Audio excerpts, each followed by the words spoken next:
बिहार के लिए गर्व की बात है कि चिराग पासवान का कद दिन प्रतिदिन बढ़ता जा रहा है। आप देखिए नीतीश जी को इस तरीके से हर मंच पे बड़ाई करते हुए नजर आते हैं। आज हम नहीं बदलेंगे, अब हम इधर से टस से मस नहीं होंगे। नीतीश कुमार पे विश्वास जनता को भी लगता है कि एनडीए नहीं करती है। महाराष्ट्र में प्रचार प्रसार के लिए चिराग पासवान को बुलाया गया, लेकिन जो केंद्र में इस बार लोकसभा चुनाव के दौरान सरकार बनाने में सबसे अहम भूमिका रही टीडीपी और जदयू की, उसकी तरफ से किसी को नहीं बुलाया गया। क्या लगता है ये अहमियत चिराग पासवान की समझ में आ रही है? चाचा को तो साफ तौर पे दरकिनार कर दिया गया है पशुपति कुमार। चाचा कह रहे कि अभी भी हम एनडीए में जाना चाहते हैं। चिराग सिर्फ मेरा ही चिराग नहीं, पूरे देश का चिराग है, ये बयान स्वर्गीय रामविलास पासवान जी का था।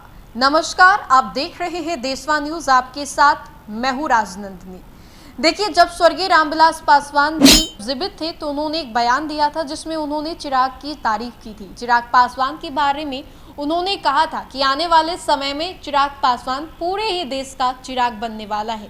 और देखिए जरा, अभी केंद्र में जिस तरीके से चिराग पासवान को भरपूर अहमियत दी जा रही है, इससे एक बात तो साफ तौर पे जाहिर हो गई है कि चिराग पासवान पुराने जो भी पॉलिटिक्स में लोग हैं उनसे ज़्यादा अभी उनकी पकड़ है और मोदी के बेहद करीबी हैं वो। ऐसे में महाराष्ट्र में चुनाव चल रहा है, प्रचार प्रसार चल रहा है, 20 तारीख को चुनाव होने वाले हैं, लेकिन वहां पर सिर्फ प्रचार के लिए चिराग पासवान को बुलाया गया क्योंकि चिराग पासवान की पॉपुलैरिटी है और ये बात एनडीए को भी भली भांति समझ में आती है। इसी मुद्दे पर बातचीत करने के लिए हमारे साथ देशवा न्यूज की ब्रांड एम्बेसडर बबीता मिश्रा हैं। मैम, चिराग पासवान तो वाकई छाए हुए पूरे देश और जगत में, और एनडीए में अभी जिस तरीके से उनकी पॉपुलैरिटी है ये एनडीए भी समझती है। बिल्कुल, आप देखिए कि वो एक स्टार रह चुके हैं और स्टार प्रचारक अगर मोदी जी बना रहे हैं तो इसमें सबसे बड़ी बात और बिहार के लिए गर्व की बात है कि चिराग पासवान का कद दिन प्रतिदिन बढ़ता जा रहा है। और जिस तरीके से आपने कहा कि रामविलास पासवान ने कहा कि भाई हमारे घर का चिराग नहीं, ये देश का चिराग है, तो आपने देखा कि उनकी जो कथनी है वो अब लोगों के बीच दिख रही है। जिस तरीके से उनकी लोकप्रियता बढ़ती जा रही है, उन्होंने वो जगह बनाई है और जो कहता है ना, जो करने वाला शख्स होता है उसको भरपूर प्यार मिलता है, तो मोदी जी उनको प्यार दे रहे हैं। लेकिन एक तरफ आप देखिए नीतीश जी को जिस तरीके से हर मंच पे बड़ाई करते हुए नजर आते हैं, मतलब कहीं भी जाते हैं तो तारीफ के पुल बांधते रहते हैं कि ये है, आज हम नहीं बदलेंगे, अब हम इधर से टस से मस नहीं होंगे, वो भी बताना चाहते हैं। लेकिन वो नीतीश कुमार पे विश्वास जनता को भी लगता है कि एनडीए नहीं करती है। उनके लिए ये एक मजबूरी है नीतीश कुमार को साथ लेके चलने का, जिसका नतीजा देखिए आप, बिहार मोदी जी आए हैं, नरेंद्र मोदी जी, उनके सामने वो कितनी बार उनके पैर पे झुके, उनको सम्मान दिया, उसके बाद तारीफों के पुल बांधते चले गए नीतीश जी, जो कि मुख्यमंत्री है, 9वीं बार मुख्यमंत्री हैं, और तब भी कहीं ना कहीं नरेंद्र मोदी जी का दिल नहीं पसीजा, जबकि एनडीए के बहुत सहयोगी, बहुत लंबे समय से सहयोगी रह चुके हैं।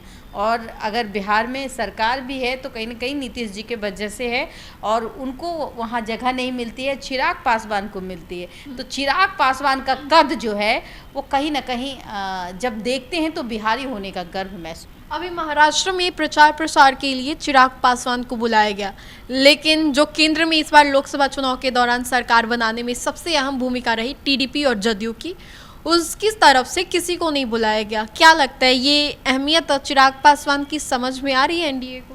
बिल्कुल, आपने देखा नहीं है, बीजेपी जो है वो सबको दरकिनार कर रही है सिर्फ चिराग पासवान के लिए, और ये बता रही है कि हमारा उत्तराधिकारी चिराग पासवान होगा। ये एक मैसेज है, समझिए इस बात को। जिस तरीके से धीरे धीरे आपने देखा कि योगी जी मुख्यमंत्री हैं यूपी के, तो क्यों हैं? लोकप्रियता के कारण, उनकी लोकप्रियता बहुत है यूपी में, तो वो मुख्यमंत्री लगातार बने हुए हैं। तो कहीं ना कहीं ये लोकप्रियता, ये प्यार चिराग पासवान के लिए बिहारियों में है। कहीं भी जाते हैं तो हजारों की भीड़ तुरंत इकट्ठी हो जाती है। सिर्फ बिहार में नहीं, यूपी, झारखंड, महाराष्ट्र, चूँकि वो पहले भी हीरो रह चुके हैं, और हीरो के साथ मैंने बार बार कहा कि एक कुशल नेता है, और बात करने का लहजा, पहनावे, तो ये एक आकर्षण का केंद्र होता है। कहीं ना कहीं, और उन्होंने अपनी जगह बनाई है, जनता के बीच जा जाके अपनी बातों को समझाया। और आज देखिए चाचा भी यही कहते हैं कि अगर हमको एक मौका मिलेगा तो हम अपने भतीजे को मतलब ये कर लेंगे। चाचा को तो साफ तौर पे दरकिनार कर दिया गया है पशुपति कुमार पारस। चाचा कह रहे कि अभी भी हम एनडीए में जाना चाहते हैं, वो एनडीए से दूर नहीं रहना चाहते, और एनडीए में तब जाएंगे जब चिराग की रजामंदी होगी। चिराग पासवान कभी नहीं चाहेंगे कि पशुपति पारस एनडीए के साथ में रहे। उस समय को चिराग पासवान कभी भुला नहीं सकते जब उनके साथ वर्ष 2000 जो दर्द कहा जाता है, जो तकलीफें उन्होंने झेली, तो उस दर्द को फिर वो अपने आंखों के सामने नहीं देखना चाहेंगे। और रही बात बिहार की जनता की, आने वाला समय पता लगेगा कि हाँ एनडीए में किसका पद कितना भारी है। अभी तक तो फिलहाल चिराग पासवान का पद भारी दिख रहा है। तो देखिए, जब कहा जाता है ना कि तकलीफ जब अपनों से मिले तो कई वर्षों बाद भी उसे भुलाया नहीं जाता है, और कुछ ऐसा ही पशुपति कुमार पारस और चिराग पासवान के बीच में है। एनडीए एक और जहां भतीजे को भरपूर अहमियत दे रही है, भरपूर भाव दे रही है, तो वहीं पशुपति कुमार पारस को एनडीए ना किसी बैठक में बुला रही है, न तवज्जो दे रही है।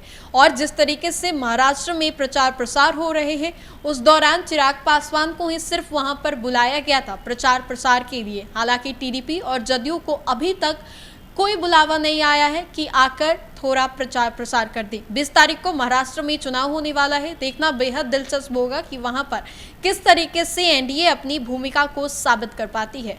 बहरहाल आप क्या सोचते हैं हमें कमेंट सेक्शन में जरूर बताएं। अगर आपको हमारा ये वीडियो अच्छा लगे तो लाइक करें और ज्यादा से ज्यादा शेयर करें, और हमारे चैनल को भी सब्सक्राइब करें। फिलहाल के लिए इस अपडेट्स में इतना ही, हम दोबारा जुड़ेंगे। धन्यवाद। भारतीय जनता पार्टी का सदस्य बनने के लिए 8800002024 पर मिस्ड कॉल करें। निवेदक भारतीय जनता पार्टी बिहार।